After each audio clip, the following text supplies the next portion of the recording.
Now, one thing I would like to get through, I'd like to get through this pack because there's a couple of things that are significant.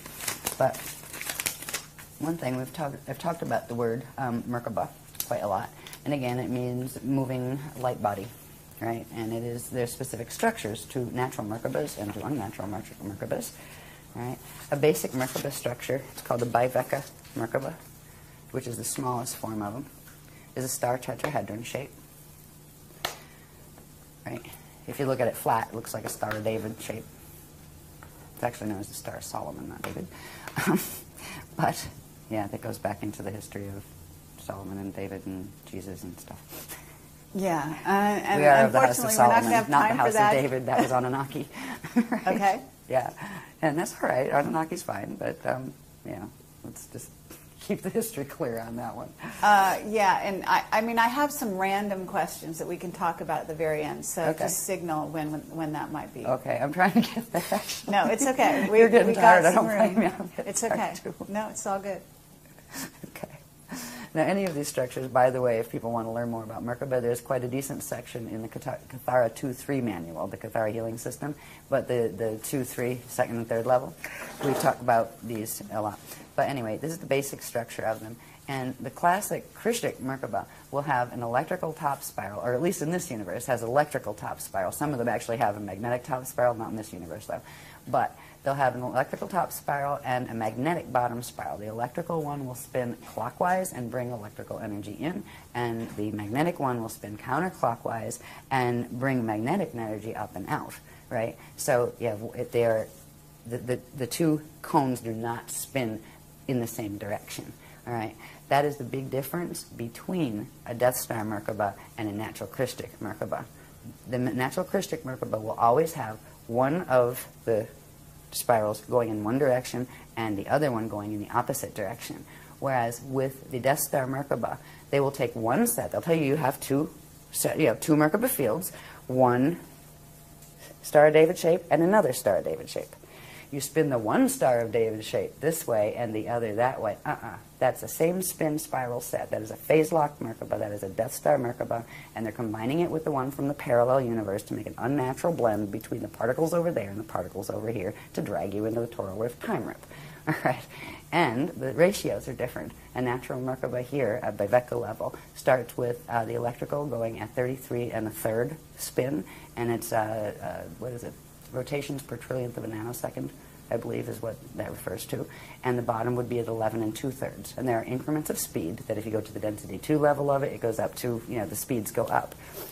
The characteristic one of the Death Star Merkaba is one of the numbers is, I think it's the electrical one, is 34, and they spin it counterclockwise, but the whole thing, right? And the other is 21, which are numbers that are in the Fibonacci sequence. And the Fibonacci sequence is the anti-Krisztusi spiral harness that is meant to harness the natural crystal spiral expansions, which we haven't even gotten into. So, I mean, we have all of the, you can compare this stuff, and it's just a no-brainer when you see it all together. No wonder they don't want a public discussion. Anyway. So, the natural Merkaba structure is that, and it has specific speeds, it has specific polarity orientations. They call it a fin, right? Because when you're dealing with it, you're not just dealing with two cones. You're dealing with, if you take a three-sided pyramid, right? Two three-sided pyramids, one going this way and one, the point down, one with the point up. So it's a star tetrahedron shape. That would, be the shape. So there are, between male and female genders, there are differences in whether the top fin is pointing forward or the top fin is going backward and those kind of things. So we've dealt with all of that. We've got the polarity levels of them and all sorts of information on them. But what's most important is understanding, first of all, they exist, right? Just because you can't see them doesn't mean they're not there, and they're part of your natural anatomy. A Merkaba field isn't just a vehicle that you activate so you can go through a Stargate. It's an organic part of the circulatory system of the cosmos and of your own interdimensional body. Everything has some form of a Merkaba system. All right. To see this a little more clearly, it's the same drawing. It just shows a little bit better the radial field. Around the Merkaba field, there's something called the radial body, and this is part of the light body structure. It has what's called the trion field out here. The rayon field out here as its outer border. It has in here what's called the trion light field, and in here it has what's called the Miage magnetic field, and that is the natural structure of a simple Biveka Merkaba. Merkabas also have what are called shields. That's a deflection field that spins as like a shield. Just like if you look at the Milky Way galaxy, the pictures of it, it has that big disk, right? Well, they have a disk that's caused from their spinning, and it also has to do with the quantum of energy that's spiraling out into expansion around them. There's a whole bunch of mathematics that go with that. But this one shows the shield a bit better. So you have your radial field, your radial body. It's called the radial body, the round areas, and they're not round, they're spherical, right, as opposed to flat round. Then you have the vorticets. The natural vorticets fit on the Cathara grid structure, right? They fit perfectly into that. And this would be the shield, and that's a spinning shield around. Now, we have Merkaba fields around us, and the shield actually comes out and spins here, right, the natural ones. The other ones actually sit lower, and they're not supposed to, right? There's a whole difference in how they fit. But that's a natural biveka Merkaba, and I believe they're 2 or 4 vector is how many vectors time vectors they can actually interact with. The next stage, after you get that far in activation, is this one, which is called a double biveka Merkaba field, which is 2 of those put together, right? And that would give you twice as many time vectors and gate systems, frequencies that you could process and move through. The next one from that, you're going too fast, is called the Eckasha Merkaba. And this one, I believe these are 6 vector. The regular ones are 6 vector, and then they go up to 48 vector. But they start with this, where there's that Cathara grid structure again, right? They have a double biveka one at the top, a little double biveka one at the bottom, and this huge structure that looks like a crystal umbrella, right? And that spins, but these are much faster than the smaller ones. And at a certain point, this is the one that if you're going up the natural thing, if you could go up from density 1 to 2 and 3 and 4 and up to the Eka part, which is at the center, this would be the one you would activate to get up there. But since we can't go up the vertical chain anymore because the density 2, 3, and 4 in this matrix have fallen, right? We have to activate even larger ones that can go through the transharmonic, time shifts into the aurora continuum. So you go for this one, and this one looks like this. This shows it a little bit better. That's more of the structure of the single Eckasha Merkaba. All right. And all of these mathematics are very precise. And the way things fit together, the alignments on some of these were brutal, especially doing them by hand. God, right? So just getting the Cathara grids to fit together the right way to make those maps was brutal. And then you have all these other forms that are built on them. They have to align just right. So, they're very precise in their math. And what's interesting is the math is actually held in the picture. When you look at that picture, if you did what's called optical pineal induction, which means you look at it and you can actually blur your vision just a little, which actually helps it to focus just a little bit, not quite crossed. Right? There's several spaces you can focus, but if you focus a certain spot and this, breathe it in, it will actually begin the activation. You'll be able to feel the ripples, right, coming in. And the more you work with some of the other clearing your light body and healing your light body techniques and things, the more those things work much quicker. And you can look at a photograph once you have your vehicles operated, and every image you see has behind it an energy encryption, right? Literally a radiation signature.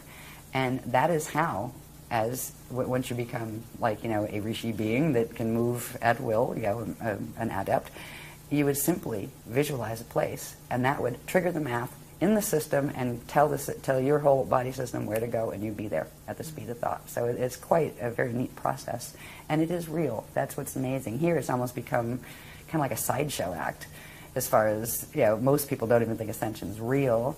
Some of the Bible people think the ascension's real, and they're expecting God to inhale them up into the sky in the rapture and stuff, and like, good luck with that. Right? Bless you. I mean, at least they still have some of the words. Right. The rapture is actually called the Rasha Pataur, and it's actually what you do with yourself once you hit the transfiguration stage and you turn your standard mortal atoms into Pataur, which are the eternal atoms. They're composed of eternal radiation that is no longer finite. So some of the words that have come through in not just Christianity but in other places do go back to the original CDD plates in the Maharata text translations. So anyway, that's the next level of Merkaba. That gets bigger. And then next thing, and we've been working on this for a couple of years now, I think. You have the one we just looked at, right? The Eckasha Merkaba. And then you have another one pointed upside down. Put them together, forms this structure. It's called the Christ-star crystal capsule, right? And they are spinning fields. And in here, I don't have it on this drawing, but there are energy systems that come out. They actually look like wings, but they're energy as opposed to not solid bird wings, right? So this is where the concept of angels and things has come up, through our history. There were winged human type beings though. But anyway, the next stage is the Christ-star crystal ascension capsule. This one will allow you to go in certain places. You can enter certain levels of that aurora transharmonic field with it, but you can't enter completely. Now, to completely move through and be free from it's almost like a mathematical ladder that you can go vertical, you can go horizontal, you can go diagonal, but you can't do this, right? Right?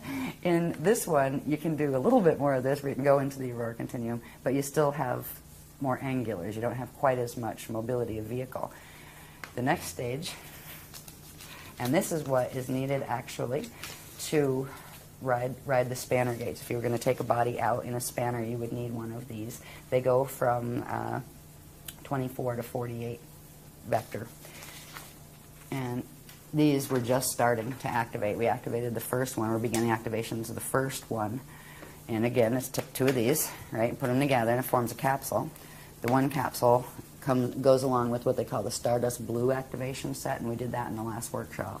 And then the next one that we're going to do in this workshop goes with what's called the Starlight Gold activations, and forms another one of those. So you end up with two of these in the same place. And then there's one more activation, and these are all part of what's called the Silver Seed activation, the Silver Seed Awakening.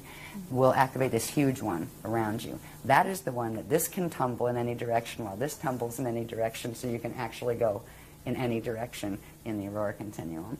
And it also does other things. There's also the structure of the crystal temples that we are assisting the guardians in activating on the planet at key sites, where they literally form. And if you have your DNA coded to it, eventually you'll be able to see them. And you'll be able to walk into them, and somebody standing there that didn't have it would see you walk and disappear. Where'd that person go? Did I see a person? I thought I saw a person there, right? Where you would see the structure, and you would know it was there. You'd see it like as an oscillating thing in the air. You'd walk in, breathe, and go, yes, hi everybody, I'm on the other side now. Well, meanwhile, anybody behind you be going, where'd that person go? I didn't see them. I mustn't have, right? So we are beginning to activate these, not just in our personal bodies, but the sites that were key to, the natural gate sites that were key to activating these. Like when we do the grid work here on the beach, we started activation of one of them last time. We're going to do the next one this time. So we'll have the double one here, and I think we're doing the initiation of the bigger one here. And then there are ways to spread that through the network, which we're going to work on here. We had these new activations coming through in this workshop that I didn't know about until like 2 or 3 days ago when they gave me the itinerary. They're called mirror ball activations. They're very, very interesting. They use the aurora continuum frequencies. And we are beginning those activations that will actually trigger these remote when you activate what are called the ancient arrow sites. And we're going to learn about that in this workshop. But it's like a blanket frequency that gets transmitted where all of the sites that are keyed to activate this type of transharmonic doorway will simultaneously activate. So that will be done during this period. That just came in. I didn't know that. Sometimes I go, I'll be talking like, and then the line comes in, right, and they go, thank you, I didn't know that. So this is what we're working on. This is the kind of Merkaba you do not want to activate. That's that twisted one with the same spin spiral set. It snaps its connection off to its natural center point. It can't build into those forms at all. It is very limited in frequency. It is I believe they end up as 5-dimensional or sets of 5-dimensional. They're based on like 5s, 10s, 15s as opposed to 12s and the natural codings. This is the Death Star Merkaba, and what do they say here? It creates an inorganic torsion field, which is that tube torus net field around you, and it also creates this yin-yang flow. You know the yin-yang symbol? I used to like those too. Thought they were cute. Oh well. They are the classic sign of the tube torus. If you look at them, it's the constant recirculation of energy. It's a closed energy system, which is what these are. They're closed from bringing in this circulation from source. They're closed from allowing something to circulate back out. There's no inflow and there's no outflow. They've got a set quantum that's at the core, and they will burn out if that quantum isn't fed. And that's why these are used, that the torsion fields that they generate are used to suck energy off living things, to draw them into their core to keep them going. They are vampire machines. And the beings that run on these are vampires. They just don't have big teeth and suck blood. You know, they suck energy instead. So that's another difference between them, between the styles. I'm not going to go into all this heavily. I might as well. All right, I'll finish it. All right. I was going to say, I'm sick of looking at these. But I just got a nudge. Just finish it. Okay.